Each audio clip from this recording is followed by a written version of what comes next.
பையன் பேர் ஸ்ரீ கிஷோர். இவனுக்கு வந்து வீசிங் ப்ராப்ளம் 4 இயர்ஸில் இருந்துச்சு. சார்கிட்ட வந்து ப்ரேயர் பண்ண அந்த நெம்ப்ளைசர் வைக்கக்கூடாதுன்னு, அது வச்சா இன்னும் அதுவே கண்டினியூஸாக ஆகுன்ற பயத்தால் சார்கிட்ட ப்ரேயர் பண்ணவொன்னே இவனுக்கு இப்போ 1 இயராக அந்த வீசிங் ப்ராப்ளமும் இல்லை, அந்த நெம்ப்ளைசரை வைக்கிறதே இல்லை. கர்த்தருக்கு கொடான கொடி ஸ்தோத்திரம். கர்த்தருக்கு ஸ்தோத்திரம். நான் திருப்பூர்லேருந்து வரேங்க. எனக்கு கார்பில் கட்டி இருந்தது. வலி வேதனையோட டாக்டர்கிட்ட போனேன். டாக்டர் வந்து 2 நாளில் ஆப்ரேஷன் பண்ணணும், கட்டி பெருசாக இருக்குதுன்னு சொன்னாங்க. அப்புறம் அந்த 2 நாள் கேப்பில் நான் இங்கே வந்திருந்தா ஐயாட்ட ஜெபம் பண்ணினேன். ஐயா வந்து இந்த கட்டி மறையப்படுவதாகன்னு சொன்னார். அந்த மறாதனால நான் டாக்டர்கிட்ட போய் ஸ்கேன் பண்ணி பார்த்தா அந்த கட்டியே இல்லைம்மா அப்படின்னு சொன்னாங்க. கர்த்தருக்கு கோடான கோடி நன்றி.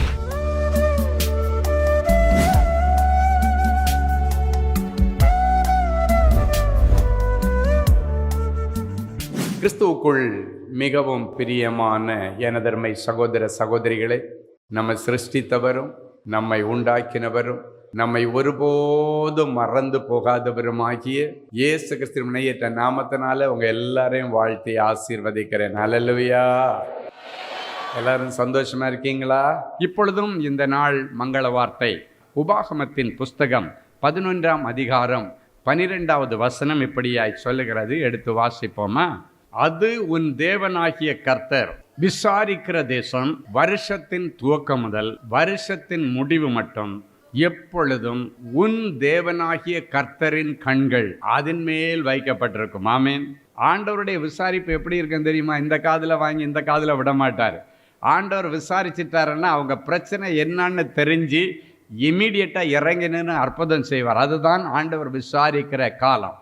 ஆண்டவர் சொல்றாரு, மகனே உனக்கு என்ன பிரச்சனை, மகளே உனக்கு என்ன பிரச்சனை, ஒவ்வொருவரையும் தனித்தனியாக விசாரிக்கிறார். குமரி மாவட்டத்திலிருந்து ஒரு சகோதரி ஃபோன் பண்ணி, ஐயா நான் உயிரோடு இருந்து பிரயோஜனமே இல்லை, அனுதினமும் நான் சித்திரவதை பண்ணப்படுறேன், அதுக்கு பதிலாக ஒரே நாள் செத்து போனால் நல்லா இருக்கும். நான் கேட்டேன், இதுக்கு நீ ஃபோன் பண்ணணுமா மகளேன்னு கேட்டேன். இதை சொல்கிறதுக்காக நீ ஃபோன் பண்ண? ஆண்டவரே நான் கஷ்டப்படுறேன், எனக்கு எப்படியா விடிவு காலம் வேணும்னு சொல்லி நீ ஜெபம் பண்ண சொன்னீங்கன்னா பரவாயில்ல, நான் செத்து போனேன்னு சொல்கிறதுக்கு நீ ஜெபம் பண்ணக்கூடாது. ஹல்லேலூயா. என்ன மகளே பிரச்சனைன்னு கேட்டேன். அப்போ அவர் சொன்னால், என் புருஷன் எனக்கு வீட்டில் போட்ட நகை நட்டு எல்லாம் கொண்டு போய் அடமானம் வச்சு தான் வெளிநாட்டுக்கு விசாவுக்கு பணம் கொடுத்து வெளிநாட்டுக்கு போனார். அவர் இப்போ போய் அரபு தேசத்தில் இருந்துட்டு எனக்கு பாருங்கள், ஆண்டவருடைய கண்கள் ஒரு பிள்ளைங்க பேரில் இருக்கிறதுக்கும் மற்றதுக்கும் வித்தியாசம் பாருங்கள். அவன் அங்கே போயிட்டு தன்னுடைய நண்பர்களிடத்தில் இவளை கண்காணிக்கிறதுக்கு மொபைல் கேமரா மாதிரி அவனுடைய நண்பர்கள் இவன் எங்கே போனாலும் ஃபாலோ பண்ணிவிட்டு இங்கே இருந்து தேவையில்லாத காரியம் இங்கே பார்த்தேன், இந்த பஸ் ஸ்டாப்பில் பார்த்தேன், அங்கே பார்த்தேன் அப்படின்னு சொல்லி கொடுத்து டெய்லி நைட்டு ஃபோன் பண்ணி சந்தேகத்தில் சித்திரவதை. அவள் சொல்கிறா, கடல் கடந்து போயிருக்கிற என்னுடைய புருஷன் சந்தோஷமாக ஃபோன் பண்ணுறாருன்னு சந்தோஷமாக ஃபோனை எடுத்தா, ஒரு நாள் கூட நான் சந்தோஷமாக ஃபோன் வச்சதே இல்லை. ஏன்னா என்னை அழ வச்சு தான் ஃபோனை வைப்பார். மாமியார் கூட தான் இருக்கிறாங்க. அப்போ உச்சக்கட்டம் வரும்பொழுது அத்தைகிட்ட கேளுங்க, அத்தைக்கு தெரியாமல் நான் எங்கேயும் போகிறதில்ல, அவங்கள கேளுங்க, உங்கள் அம்மாட்ட கேளுங்கன்னா அவங்க அம்மாவை உனக்கு கூட்டுக்கள்ளி என்ன சொல்கிறாரு? அப்போது தாயை நம்பலை, பின்னால் இருந்து ஏற்றி விட்டு இந்த குடும்பத்தை அழிக்க நினைக்கிற நண்பர்களை நம்புகிறான். அவன் சொல்கிறான், எங்கள் அம்மாவும் சேர்ந்து கூட்டுக்களவாணி உனக்கு. எந்த பிள்ளை இப்படி சொல்ல முடியும்? இப்படி ஒரு வார்த்தை சொல்லணும்னா அவனாக இல்லை. அந்த பிள்ளை சொல்கிறா, என் புருஷன் வெளிநாட்டுக்கு போகிறது வரைக்கும் என்னை நல்லா வச்சுருந்தாரு, வெளிநாட்டுக்கு போனதுக்கு பிறகு அவனுடைய நண்பர்கள் சொல்கிறதை கேட்டுட்டு அவராக இல்லை. அவங்க அம்மா சொல்கிறாங்க ஃபோனில், மாமியார மருமகளுமா சேர்ந்து தான் ஃபோன் பண்ணுறாங்க, ஐயா என்னுடைய பிள்ளை இப்படிப்பட்டவனே இல்லை, அவனுக்கு சந்தேக புத்தியே கிடையாது, நல்லா இருந்தேன், யாரோ என் பிள்ளையை கெடுத்து வச்சுட்டாங்க, அவனாக இல்லை அப்படின்ற ஸ்டேட்மெண்ட் 2 பேர் சைட்லேயும் வந்துச்சு. சரின்னு சொல்லிட்டு, சரிம்மா ஆண்டவராக பார்த்து தான் அவனுக்கு மனமாற்றத்தை கொடுக்கணும். ஏன்னா தாயை நம்ப மாட்டேன்றான், மனைவியை நம்ப மாட்டேன்றான். மனைவியை நம்பலைன்றது சரி, இன்னைக்கு வந்தவ ஒருவேளை வாலிப வயசுன்னு சொல்லலாம். அம்மாவையே நம்ப மாட்டான், அம்மாவும் இவனுக்கு கூட்டுக்களவாணின்னு சொல்கிறான். அப்படின்னா இதுக்குள்ளால ஒரு ரொம்ப வித்தியாசமான ஒரு ஆவி அப்படின்னு சொல்லிட்டு நம்ம ஜெபம் பண்ணோம். மகளே, ஆண்டவர் தூரத்திற்கும் தேவன் சமீபத்திற்கும் தேவன். உன் மன கஷ்டத்தை இப்போ உன் மன குமுறல் நான் ஆண்டவட்டத்தில் வைக்க போகிறேன். உன் கூட சேர்ந்து நானும் ஆண்டவருடைய சமூகத்தில் அழுது ஜெபம் பண்ண போகிறேன். உன்னுடைய துக்க நாட்கள் என்னோட முடிவுக்கு வரும். ஹல்லேலூயா. ஆண்டவரே, கல்லான இருதயங்களை நவமான இருதயமாய் மாற்றுகிற சக்தி உங்ககிட்ட தான் இருக்குது. அவன் ஏதோ மனுஷர்களால் ஏவப்பட்டு தன்னுடைய மனைவி பேரில் அம்மா பேரில் சந்தேகப்பட்டு வார்த்தையால் அவளை கொன்னுட்டு இருக்கிறான். இந்த நிலைமைக்கு இன்றைக்கி ஒரு முடிவு வரணும் சொல்லிட்டு நான் சொன்னேன், அன்றைக்கு லேகியோனை இயக்கின அசுத்தாவிகள் அவனை கல்லறைக்குள்ளால் கொண்டு வந்து போட்டது, கல்லறை தோட்டத்தில் கொண்டு போட்டது. அவன் புத்தி பேதலித்தவனாக நடந்து கொண்டிருக்கிறான். இவனும் கடல் கடந்து அங்கே போய் புத்தி பேதலித்தவன் மாதிரி தான் பேசிட்டு இருக்கிறான். ஆண்டவரே, இன்றைக்கு லேகியோனுக்குள் இருந்த அசுத்தாவிகளை வெளியேற்றின பொழுது அவன் புத்தி தெளிந்து இயேசுவின் பாதத்தருகே உட்கார்ந்தது போல அவன் இருக்கிற இடத்துல இன்றைக்கு புத்தி தெளிவு வரட்டும். ஆமேன். எனக்கு நல்ல ஞாபகம் இருக்கு, அவங்க அந்த சாட்சி சொல்லும் பொழுது அதன் பிறகு இவங்க ஜெபம் பண்ணும்போது காலையில் ஒரு 9 மணி இருக்கும். ஆனால் அதே நாள் சாயங்காலம் ஹோட்டலில் ஒரு பாஸ்டர் ஒரு மீட்டிங் நடத்துகிறார். ஒரு கேரளா பாஸ்டர் ஒரு மீட்டிங் நடத்துகிறார். அவர் இந்த மீட்டிங்க்கு ஒரு கேரளாவிலேருந்து ஒரு ஊழியக்காரர் ஸ்பெஷல் ஸ்பீக்கராக வந்திருக்கார். அப்போ அங்கெல்லாம் என்ன பண்ணுவாங்கன்னா, இது மாதிரி சின்ன சின்ன வேலையில் இருக்கிறவங்க கேம்பில் தங்கியிருப்பாங்க. அவங்கள பிக்கப் பண்ண சர்ச்சிலேருந்து வேன் அனுப்புவாங்க, பஸ் அனுப்புவாங்க. இந்த சர்ச்சு பாஸ்டர்ஸ் அந்தந்த கேம்பில் போயிட்டு கஷ்டப்படுகிற அந்த கொளுத்து வேலை செய்கிறவங்க, சின்ன சின்ன ஹெல்ப்பராக இருக்கிறவங்க, இவங்களுக்கெல்லாம் வண்டி அனுப்பி சர்ச்சுக்கு கூப்பிட்டு வருவாங்க. அப்போ இப்போ ஸ்பெஷல் மீட்டிங் நடக்கும் பொழுது அந்தந்த கேம்புக்கு வண்டி அனுப்புவாங்க. அந்த கேம்பு வண்டியில் இவனை ஏறி கூட்டத்தில் உட்காந்துருந்தான். மூலையில் ஒரு இடத்துல இருந்தான். இங்கே செய்தி போயிட்டுருக்கு. அவன் வாழ்க்கையில், அவன் மனைவியுடைய வாழ்க்கையில் அவன் என்னெல்லாம் பண்ணிட்டு இருக்கிறான்னா அதை அப்படியே பக்கத்தில் இருந்து பார்த்தா மாதிரி செய்தி அப்படியே அடித்து தள்ளுறாரு பாஸ்டர். பக்கத்தில் உட்காந்து பேசுகிறேன். அப்படி இவர் பார்த்துட்டு இருந்து எப்படி பார்த்து பேசுகிறார் அதே மாதிரி பேசிட்டு அப்படியே பேசுகிறாரு. இவனுக்கு கை காலெல்லாம் நடுங்க ஆரம்பித்து ஆல்டர் கால் கொடுக்கும் பொழுது முதல் ஆளாக முன்னால் நின்னது அவன்தான். அவர் ஜெபித்து கொண்டிருக்கும் பொழுது இவனுக்கு நேராக கையை நீட்டி சொல்கிறாரு, இது உனக்கு ரட்சிப்பின் நாள். உன்னுடைய மனைவி பேரில் நீ சந்தேகப்பட்டு அவனை கொன்னுட்டுருக்க. பரலோகத்தை நோக்கி கதறா. இந்த கதறுதல் என் சன்னிதானத்தில் வந்துருச்சு. அவளுடைய அழுகை என்னால் பார்க்க முடியலை, எனவே நான் இறங்கி வந்திருக்கிறேன். அவனுக்கு நேராக விரலை நீட்டி சொல்கிறார் ஆண்டவர். இவன் என்னென்ன பண்ணானோ அதுக்கப்புறம் தனியாக சொன்ன உடனடியாக அப்படியே கமந்து விழுந்து ஆண்டவருடைய சமூகத்தில் ஒப்பு கொடுத்தான். அதன் பிறகு எல்லாரும் ஜெபிச்சுட்டு போனதுக்கு பிறகு, நீ எங்கேருந்து வந்திருக்கிறீங்க ஐயா? கேரளாவிலேருந்து வந்திருக்கு. என் மனைவி ஏதாவது என்னை பற்றி சொன்னாளா?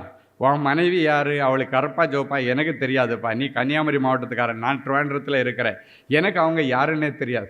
அப்புறம் எப்படி ஐயா சொல்லி வச்ச மாதிரி அடிக்கிறீங்க? எப்படி ஐயா பக்கத்தில் இருந்த மாதிரி பார்த்தது மாதிரி?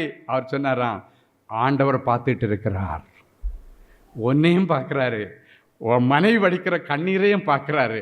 ரெண்டையும் பார்த்து உன்னுடைய மனைவியுடைய கண்ணீரை தாங்க முடியாம தான் கர்த்தருடைய ஆவியானவர் எனக்குள் இறங்கி இன்னைக்கு உனக்கு ஒரு விடிவு காலத்தை கொடுக்கறதுக்காக வந்தார். என்ன நடந்துச்சு தெரியுமா? மீட்டிங்கெல்லாம் முடிச்சுட்டு போயிட்டான். நேராக வீட்டுக்கு போனோடனே அது வரைக்கும் ஆணவத்தில் பேசுகிறோமா, அன்னைக்கு தழும்பின குரலில், என்னம்மா நல்லா இருக்கிறியா? பல வருஷத்துக்கு பிறகு நல்லா இருக்கியா, சாப்பிட்டியா, எப்படி இருக்க அப்படின்னு அன்னைக்கு தான் அவர் கேட்டிருக்கிறாரு. அவளுடைய இருதயத்தில் ஒரே ஆச்சரியம். காலையில் தான் ஆண்டோடைய சமூகத்தில் கதறி அழுதுனும் ஐயா ஜெபம் பண்ணார். ஒரே பகலில் இவ்வளோ பெரிய மாற்றம் எப்படி? கொஞ்சம் கொஞ்சமாக இல்லை, ஒரே அடியா. அப்போ அவள் கேட்டாலாம், எப்படிங்க உங்களுக்கு இவ்வளோ பெரிய திடீர் மனமாற்றம்? அப்போ அவர் சொன்னாராம், நான் பண்ணுறதையும் ஆண்டவர் பார்த்துட்டு இருந்தாராம், நீ பண்ணுற அழகையும் ஆண்டவர் பார்த்துட்டு உனக்கு சப்போர்ட்டாக ஆண்டவர் இன்றைக்கி என்னோட பேசினார். நான் இன்றைக்கி ஒரு கூட்டத்துக்கு போயிருந்தேன். இன்றைக்கி நேரடியாக ஆண்டவர் அந்த செய்தி மூலமாகவும் கடைசி நேரத்தில் ஆல்டர் கால் கொடுக்கும்போது என் கூட பேசினார். என்னை மன்னிச்சிருமா, உன்னுடைய உத்தமத்தை பற்றி கர்த்தர் எனக்கு சாட்சி கொடுத்துட்டார். அந்த இடத்துல ஆண்டவர் வெளிப்படுத்துகிறார், உன் மனைவி உத்தமி, உத்தமிக்கு கர்த்தர் துணை, உன் மனைவிக்கு நான் தான் துணையாக இருக்கிறேன். ஆண்டவர் சொன்ன மாத்திரத்தில் அதோடு அழுது புலம்பி அதோடு ஒப்பு கொடுத்தவன் இன்றைக்கி பொறுப்புள்ள புருஷனாக இருக்கிறான். இப்போ நண்பர்களுடைய தொடர்பை எல்லாம் கட் பண்ணிட்டேன். ஏன்னா இவங்க வாழ்கிறது அவங்களுக்கு வயிற்றெரிச்சல், அவங்களுக்கு பிடிக்கலை. இவனை எப்படியாவது அழிக்கிறதுக்கு கோள் மூட்டதாக இருக்கிறான். இன்றைக்கு உன்னுடைய வாழ்க்கையை அழிக்கும்படி எவன் ஒருவன் உன் பிள்ளைக்கோ, உன் புருஷனுக்கோ, உன் மனைவிக்கோ, உன்னுடைய சொந்தத்தில் சகோதரனுக்கோ அழிவின் ஆலோசனைகளை கொடுத்தார், அந்த ஆலோசனைகளை எல்லாம் கர்த்தர் இன்றைக்கு அபத்தமாக்கி போட்டு உனக்காக வைராக்கியமாய் எழுந்தருளி வருகிறார். ஹல்லேலூயா. எதெல்லாம் தீமைகள் இருந்ததோ அந்த தீமைகள் நன்மையாய் மாறும், நன்மை நடக்கும். சொல்லுங்க, நன்மை நடக்கும். ஏன்னா அவர் நன்மை செய்கிறவராய் சுற்றி திரிந்தவர். அவருடைய பார்வையில பட்டுனா நன்மை நடக்க. சொல்லுங்க, ஆண்டவருடைய பார்வையில பட்டதுனால இன்னைக்கு எனக்கு நல்லது நடக்கும். ஆமேன். ஏன்னா இப்ப ஆண்டவர் இங்க இருக்காரு, அவருடைய பார்வையில தான் நீங்க இருக்கிறீங்க. அவருடைய நேரடி பார்வை உங்க மேல பட்டுருச்சு. எனவே நன்மை நடக்குன்னு ஆண்டவர் சொல்லுகிறார். எரேமியா 24:6 சொல்கிறது, அவர்களுக்கு நன்மை உண்டாக நான் என் கண்களை அவர்கள் மேல வைத்து அவர்களை இந்த தேசத்திற்கு திரும்பி வர பண்ணி அவர்களை கட்டுவேன், அவர்களை இடிக்க மாட்டேன், அவர்களை நாட்டுவேன், அவர்களை பிடுங்க மாட்டேன். ஹல்லேலூயா. இப்ப பாருங்க, உங்க வாழ்க்கையை இடிக்கணும்னு யாரோ கங்கணம் கட்டி இருக்கலாம், உங்க லைஃப பிடுங்கிறன்னு கங்கணம் கட்டலாம். ஆனா ஆண்டவருடைய பார்வை உங்க மேல பட்டதுனால இனி உங்களுக்கு நன்மை உண்டாக ஆண்டவர் சொல்றாரு. உனக்கு நன்மை செய்யும்படிக்கு யார் உன் வாழ்க்கையை இடிக்கணும்னு நினைச்சான்னு அவனுடைய திட்டங்களை எல்லாம் இடிச்சு போட்டு உனக்கு நன்மை செய்வேன். யார் உன் வாழ்க்கைய, உன்னுடைய செல்வத்தை, உன் சொத்தை, உன் பதவிய பிடுங்கணும்னு நினைச்சானோ அவனுடைய கண்களுக்கு முன்பாக அதை நிலைநாட்டுவேன் ஆண்டவர் சொல்றாரு. சோ நிக்குமா நிக்காதா அப்படின்ற சில யோசனைகள் சில காரியங்களிலே உங்க முன்னால ஓடிட்டு இருக்கலாம். ஆண்டவர் நிக்கும் அப்படின்னு சொல்றாரு, நிலைக்கும் அப்படின்னு சொல்றாரு. ஹல்லேலூயா.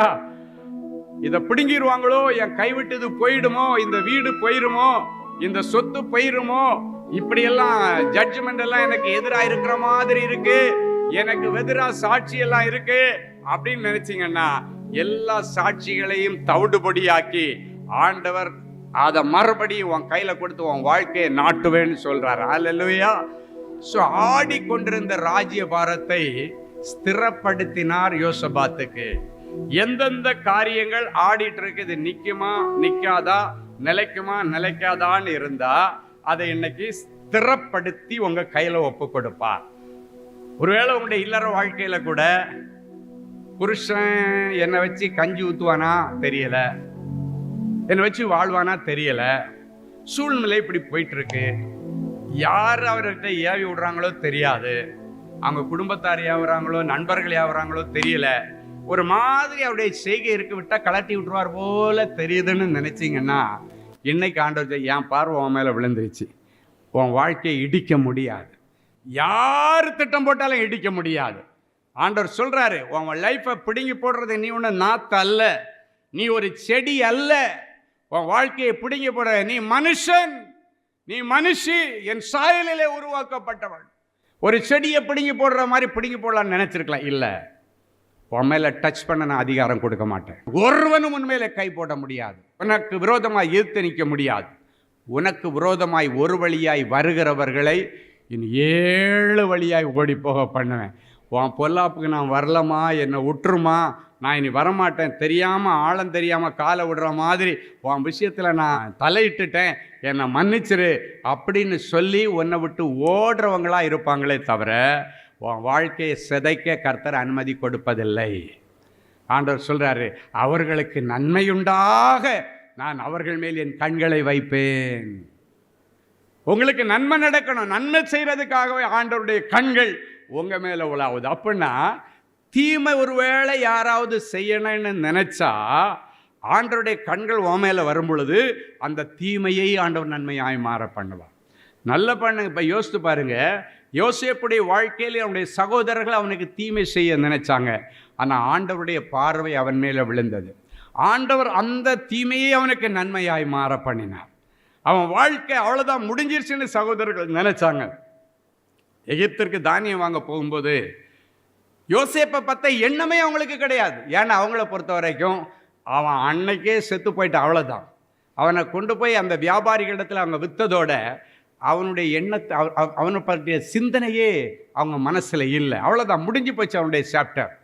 யார் உன்னுடைய சாப்டரை க்ளோஸ் பண்ண நினைச்சாலும் கர்த்தர் அதை க்ளோஸ் பண்ண விட மாட்டார். தான் போட்ட திட்டத்தை காலம் தாமதித்தாலும் நிறைவேற்றுவார். 17 வயசில் சொப்பனங்க, அதுக்கு பிறகு எதிர்மறையாக காரியங்கள் நடக்கிறது. ஆனால் ஆண்டவருடைய கண்கள் அவன் மேலே இருந்து கொண்டே இருந்தது. அவனுடைய எஜமாட்டி அம்மா இவளை பாவத்துக்கு இவனை இழுக்கும் பொழுது அவன் தன்னுடைய வஸ்திரத்தை எறிஞ்சிட்டு ஆண்டவருக்கு விரோதமாய் பாவம் செய்வது எப்படி அப்படின்னு அந்த இடத்த விட்டு ஓடினான். நல்ல கவனிங்க, அவளுடைய புருஷன் அந்த இடத்துல இல்லை, பார்க்கல. அவனுக்கு நல்லா தெரியும் புருஷன் அங்கே இல்லை, அவளுடைய புருஷன் அங்கே இல்லை அப்படின்னு என்னுடைய எஜமான் இல்லை. பாவம் செய்கிறதுக்கு வாய்ப்பு, வழி, வயசு எல்லாமே இருக்கிறது. அவனுடைய எஜமாட்டி அம்மா இவங்க கூட பாவம் செய்கிறதுக்கு தயாராக இருக்கிறாங்க. அப்போ வேற யாரும் பார்க்கல. ஆனாலும் அவனுக்கு தெரிகிறது இந்த இடத்துல ஆண்டவருடைய கண்கள் இருக்கிறது. வேதம் சொல்லுகிறது, நல்லவர்கள் மேலும் தீயவர்கள் மேலும் ஆண்டவருடைய கண்கள் அவர்களை பார்க்கும்படி பூமி முழுவதும் உலாவிக் கொண்டிருக்கிறதா. நீ நல்லது செய்யும் போதும் அவருடைய கண்கள் இருக்கும், நீ பாவம் செய்யும் பொழுதும் அந்த கண்கள் அதை பார்த்து கொண்டிருக்க. அதனால ஆண்டவருக்கு விரோதமாக இதை நான் செய்வது எப்படின்னு சொல்லி வஸ்திரத்தை கழட்டி எறிஞ்சிட்டு அவன் ஓடினான். உண்மைதான், அவன் ஜெயிலுக்கு போனது உண்மைதான். ஆனால் அந்த தீமையை கர்த்தர் நன்மையாய் மாற பண்ணினான். அவனுடைய சகோதரர்கள் அவனுக்கு தீமை செய்தாங்க, ஆனால் கர்த்தர் அவனோடு இருந்தபடியினாலே வேதம் சொல்லுகிறது, கர்த்தர் யோசேப்போடு இருந்தார், அவன் காரிய சித்தி உள்ளவனா இருந்தான். அப்படின்னா என்ன தெரியுமா? அவன் எங்க போனாலும் ஆண்டவருடைய பார்வையில் இருந்தான். அவன் எப்பவுமே ஆண்டவர் என்ன பார்த்துட்டு இருக்கிறான் அந்த கிளியர் விஷன்ல இருந்தான். அதனால என்ன ஆச்சுன்னா அந்த தீமை நன்மையா மாறிச்சு. எகிப்து தேசம் முழுவதற்கும் கர்த்தர் அவனை அதிபதியாய் உயர்த்தினார். அவன் தானியம் வாங்க வரும்போது திடீர்னு யோசேப்பை பார்த்த உடனே அவனுக்கு எப்படி இருக்கும்? திருடனுக்கு தேள் கொட்டின மாதிரி இருக்கு. என்னடா இவன் லைஃப் முடிஞ்சிருச்சுன்னு நினைச்சோம், ஆனா பார்த்தா நம்ம உதவி கேட்டு வந்த தேசமே இவன் கையில தான் இருக்கு, இவன் தான் எல்லாருக்கும் ஆகாரம் கொடுக்கிறார், ராஜாவே இவன் கைக்கு கீழே தான் இருக்காரு, இவனுக்கு ஃபுல் சுதந்திரம் கொடுத்துரு. அவனால நம்பவே முடியல. யோசேப்பா இது என் சகோதரனா, எங்க அப்பாவுக்கு பிறந்த பிள்ளையாது, எங்க அம்மாவுடைய வயிற்றுல பிறந்தவனா, நம்பவே முடியல. இன்னைக்கு நம்ப முடியாத அதிசயங்களை கர்த்தர் உங்கள் வாழ்க்கையில செய்ய போகிறார். தடைப்பட்டிருக்கிற நல்ல காரியங்கள், சுப காரியங்கள் அத்தனையும் ஆண்டவர் நேரடியாக இறங்கி நின்று அழிக்கணும்னு நினைச்ச மத்தியில் ஒன்று ஆண்டவர் வாழ வைப்பார். அல்லேலூயா. அவர் சொல்லியும் செய்யாதிருப்பாரோ? அவர் சொன்னதை சொன்னபடி செய்கிற ஆண்டவர். ஒரு அருமையான வசனம் 2 நாளாகும் 7:15 சொல்லுகிறது, இந்த ஸ்தலத்திலே செய்யப்படும் ஜெபத்திற்கு என் கண்கள் திறந்தவைகளும் என் செவிகள் கவனிக்கிறவைகளுமாயிருக்கிறது. எனவே இன்னைக்கு ஆண்டவர் இந்த ஸ்தலத்திலிருந்து நீங்கள் ஏறெடுக்கிற எல்லா ஜெபங்களுக்கும், அப்படின்னா இன்னைக்கு என்னென்ன காரியங்களை எதிர்பார்த்து வேண்டி இந்த இடத்துல வந்திருக்கிறீங்களோ அவை எல்லாம் சாங்ஷன் பண்ணப்படும். ஆண்டவருடைய கண்கள் திறந்தவைகளும், அப்படின்னா ஆண்டவருடைய பார்வையில தான் உங்களுடைய விண்ணப்பம் இருக்கிறது. நீங்களும் ஆண்டவருடைய பார்வையில் இருக்கிறீங்க. உங்களுடைய ஜெப விண்ணப்பங்களும் ஆண்டவருடைய கண்களுக்கு முன்பாக வசனம் சொல்லுகிறது, என் கண்கள் திறந்தவைகளாய். எதுக்கு ஆண்டவருடைய கண்கள் திறந்திருக்கிறது? உங்களுடைய ஜெப விண்ணப்பங்களை பார்த்து அதற்கு பதில் செய்யும்படிக்கு, அதற்கு அற்புதம் செய்யும்படிக்கு ஆண்டவருடைய கண்கள் உங்களுக்காக திறந்திருக்கிறது. ஆண்டவருடைய செவிகள் உங்களுக்காக திறந்திருக்கிறது, கவனிக்கிறதுமா இருக்கிறது. ஸோ இன்னைக்கு நீங்கள் என்னென்ன காரியத்தை எதிர்பார்த்து வந்தீங்களோ இந்த நேரத்தில் ஆண்டவருடைய சமூகத்தில் உங்கள் மனசில் தான் ஓடிட்டு இருக்கு. நீங்கள் சொல்லி ஜெபிக்க கூட உங்களால் முடியாத நிலைமையில் இருக்கலாம். ஆண்டவரை உள்ளத்துக்குள்ளார ஓடுற எல்லாத்தையும் அழகாக பல வருஷமாக உன் மனசில் ஓடிட்டு இருக்கிற காரியங்கள், ஒருவேளை 20 வருஷத்துக்கு முன்னாடி நீ மனசில் வச்சு ஜெபிக்கிறதா இருக்கலாம், 10 வருஷத்துக்கு முன்னால் நீ ஜெபித்து கொண்டிருக்கிற காரியமாக இருக்கலாம். எதுவாக இருந்தாலும் இன்றைக்கு ஆண்டவருடைய கண்கள் கவனித்து பார்க்கிறது, செவிகள் கவனித்து கேட்கிறது. என் அன்பு தேவனுடைய பிள்ளைகளே, அன்றைக்கு எருசலேம் தேவாலயத்தை பிரதிஷ்டை பண்ணும் பொழுது அந்த தேவாலயத்திலே தான் இந்த காரியங்கள் சொல்லப்பட்டிருக்கிறது. அந்த தேவாலயத்தை குறித்து தான் இந்த ஸ்தலத்திலே, இந்த எருசலேம் தேவாலயத்திலே செய்யப்படுகிற எல்லா விண்ணப்பங்களுக்கும் ஆண்டவருடைய கண்கள் திறந்தவைகளும் செவிகள் கவனிக்கிறவைகளுமாய் இருக்கிறது என்று அங்குதான் சொல்லப்பட்டிருக்கிறது. என் அன்பு தேவனுடைய பிள்ளைகளை, அந்த இடத்துல யார் யாரெல்லாம் இன்னைக்கு போனாலும் அந்த எருசலேம் தேவாலயம் இப்போ இல்லை, ஆனால் அதனுடைய காம்பவுண்டு வால் இன்னைக்கு இருக்குது. அந்த காம்பவுண்டு வாலில் இந்த வசனத்தை நம்பி இன்றைக்கும் ஜனங்கள் போய் அதற்கு புலம்பலின் சுவர், வெயிலிங் வால்னு சொல்லுவாங்க. போகும் பொழுதெல்லாம் ஜனங்கள் ஊரில் இருந்து விண்ணப்பங்களை எழுதி கொண்டு இன்றைக்கும் அந்த இடத்துல செய்கிற ஜபங்களுக்கு கர்த்தருடைய கண்கள் திறந்தவைகளும் செவிகள் கேட்கிறவைகளுமாய் இருக்கிறது என்பதை நம்பி ஜனங்கள் ஜப விண்ணப்பங்களை கொண்டு போய் அதில் சொருவி வைத்துக்கிறதை நான் பார்க்கிறேன். என் அன்பு தேவனுடைய பிள்ளைகளை, இன்னைக்கு அந்த இடத்துல போய் நின்று யூதர்கள் கூட அதில் தலையை இடித்து இடித்து இடித்து ஜெபம் பண்ணிட்டு இருக்காங்க. ஏன்னா ஆண்டவர் இந்த சத்தத்தை கேட்கிறார், அதுதான் நம்பிக்கை. ஆண்டவருடைய வார்த்தை ஒரு வாட்டி எழுதியாச்சுன்னா எழுதினது தான். அந்த புலம்பலின் சுவரன், அதுக்கு பேர் வெயிலிங் வால்னு சொல்லுவாங்க. அந்த தேவாலயத்தினுடைய காம்பவுண்ட் வால்ல இன்னைக்கும் எழுதி வைத்து கொண்டு வருகிற விண்ணப்பங்களுக்கு கர்த்தர் பதில் கொடுக்கிறார். அல்லேலூயா. இன்னைக்கு ஆண்டவர் சொல்றாரு, இந்த இடத்துல இன்றைக்கு நீ ஏறெடுக்கிற ஜபங்களுக்கு ஆண்டவருடைய கண்கள் திறந்தவைகளும் செவிகள் கேட்கிறது. அப்படின்னா இன்னைக்கு உடைய ஜபங்களை கவனித்து பார்க்கும்படி ஆண்டவருடைய கண்கள் உங்கள் மேலே இருக்கிறது. ஆண்டவர் உங்களுக்கு அற்புதம் செய்வார். என் அன்பு தேவனுடைய பிள்ளைகளே, நல்ல தேவ செய்தியை கேட்டீர்கள், அருமையான சாட்சிகளையும் பார்த்தீர்கள். இப்பொழுது நாம் யாவரும் ஜெபிக்கலாமா? பரிசுத்த பிதாவே, உமக்கு நன்றி. இயேசுவின் நாமத்தினாலே என் பிள்ளைகளை நான் மனதார வாழ்த்தி ஆசீர்வதிக்கிறேன். எனக்கு எப்பொழுதும் மாறுதல் வரும், முன்பிருந்த சீரிருந்தால் நலமாயிருக்குமே என்று யோபு ஜெபித்தது போல அநேக பிள்ளைகள் இந்த நிகழ்ச்சியை பார்த்து கொண்டு என் வாழ்க்கையில் எப்பொழுது ஒரு மாற்றம் வரும், என் வாழ்க்கையில் இதே போல் ஒரு அற்புதம் எப்பொழுது நடக்கும், என்னுடைய வாழ்க்கையில் இதே போல் ஒரு அதிசயம் நடக்குமா என்றெல்லாம் அநேக கேள்விகளோடு நிற்கிற என் பிள்ளைகளை பார்த்து ஆண்டவர் சொல்லுகிறேன், நிச்சயமாக முடிவு உண்டு. உன் நம்பிக்கை வீண் போகாது. உன்னை திக்கற்றவனாக திக்கற்றவளாக ஒருபோதும் விடுவதில்லை.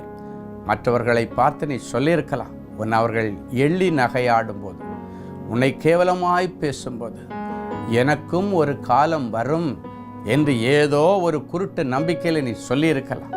இல்லைன்னா ஏதோ ஒரு பேச்சுவாக்கில் சொல்லியிருக்கலாம். அது சாதாரண பேச்சுவாக்கில் வந்ததல்ல, குருட்டு நம்பிக்கையில் வந்ததல்ல. ஆண்டவர் தான் அந்த வார்த்தையை சொல்ல வைத்தார். எனக்கும் ஒரு காலம் வரும் என்று சொன்னாயே, உன் காலம் வந்துவிட்டது என்று ஆண்டவர் சொல்லுகிறார். இது உனக்கு அனுக்கிரகத்தின் நாள், இதுவே உனக்கு இரட்சணிய நாள், இதுவே உனக்கு அற்புதத்தின் நாள். இயேசுவின் நாமத்தினாலே இன்றைக்கு என் பிள்ளைகள் விரும்பின காரியத்திலே இன்றைக்கே ஒரு அற்புதம் நடப்பதாக. இந்த நிமிஷத்தில் என் பிள்ளைகளுக்கு நடக்கட்டும். 2000 வருஷங்களுக்கு முன்பாக நன்மை செய்கிறவராய் சுற்றி தெரிந்த என் ஆண்டவர் என் பிள்ளைங்களுக்கு இன்றைக்கி நல்லது செய்யப்பா. என் பிள்ளைகள் இன்னைக்கு வரைக்கும் அனுபவித்த கொடுமைகளுக்கும் அவமானங்களுக்கும் இன்றைக்கு முடிவு வரட்டும். கனம் பொருந்தின பாத்திரமாய் என் பிள்ளைகளை மாற்றும். சினைமையால் சொன்னால், என்னை கர்த்தர் கனம் பொருந்தின பாத்திரமாய் வைத்திருக்கிறார். அதே போல இவர்களையும் கனம் பொருந்தின பாத்திரமாக கௌரவத்தோடு என் பிள்ளைகளை வாழ வைங்கப்பா. எங்கேயும் போய் என் பிள்ளைகள் பிச்சை எடுக்க நீர் அனுமதிக்கக்கூடாது. என் பிள்ளைகள் நல்லா வாழ்ந்து சுவிச்சத்தை நிறைய பேருக்கு அள்ளி கொடுக்கக்கூடிய செல்வ சீமான்களாக சீமாட்டிகளாக ஆசீர்வதிக்கிறேன். இன்றைக்கே அவைகள் நிறைவேறட்டும். எல்லா கடன் பிரச்சனைகள் மாறட்டும், வியாதிகள் மாறட்டும். மரண பயத்திலிருந்து என் பிள்ளைகளை விடுதலையாக்கி சமாதானத்திலே என் பிள்ளைகளை நிலைநிறுத்துவீராக. தொடர்ந்து நம்முடைய நாமம் ஒன்றே மகிமைப்படட்டும். இயேசுவின் மூலம் பிதாவே, ஆமென். Genesis Creations Media Academy, certification in media technology. Our course includes videography, photography,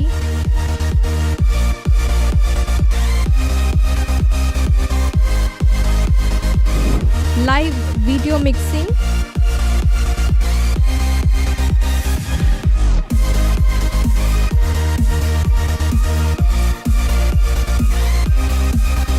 Photoshop, live sound mixing,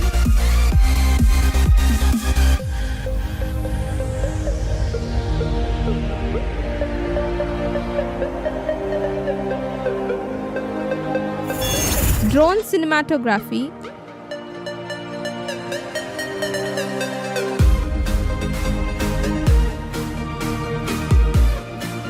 and video editing.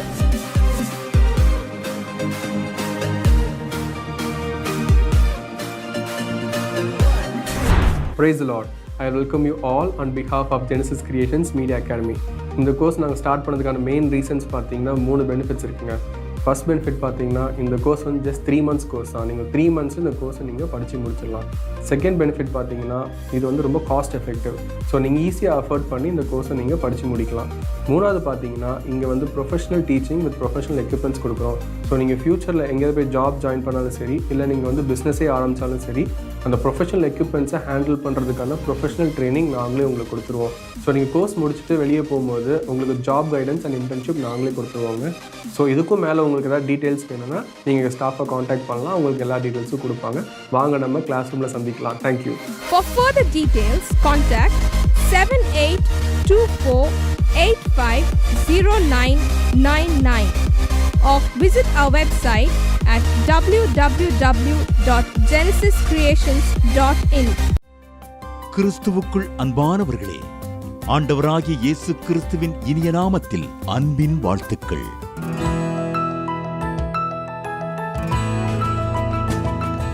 எங்களுடைய மார்வெல் திருமண தகவல் மையத்தை ஆன்லைன் சேவை மூலம் உங்களுக்கு அறிமுகப்படுத்துவதில் நாங்கள் மிகுந்த மகிழ்ச்சி அடைகிறோம். எங்களது மார்வெல் திருமண மையம் கிறிஸ்தவ குடும்பத்தில் திருமணத்திற்கு ஆயத்தமாயிருப்பவர்கள் தங்களுக்கு ஏற்ற வாழ்க்கை துணையை தேர்ந்தெடுக்க சிறந்த திருமண சேவை மையமாக இருக்கிறது. மேலும் மார்வெல் திருமண தகவல் மையத்தில் நீங்கள் பதிவு செய்வதற்கு எங்களது இணையதள முகவரி www.marvelmatrimony.com மற்றும் அலைபேசி எண் 7824855999 என்ற எண்ணிற்கு தொடர்பு கொள்ளலாம். சென்னை, நாகர்கோவில் மற்றும் மும்பை நகரில் உள்ளவர்கள் பதிவு செய்ய விரும்பினால் கீழ்க்கண்ட விலாசங்களில் உள்ள எங்களது அலுவலகங்களோடு தொடர்பு கொள்ளலாம். Email info@marvelmatrimony.com. ஆண்டவர் தாமே உங்களை அளவில்லாமல் ஆசீர்வதிப்பாராக.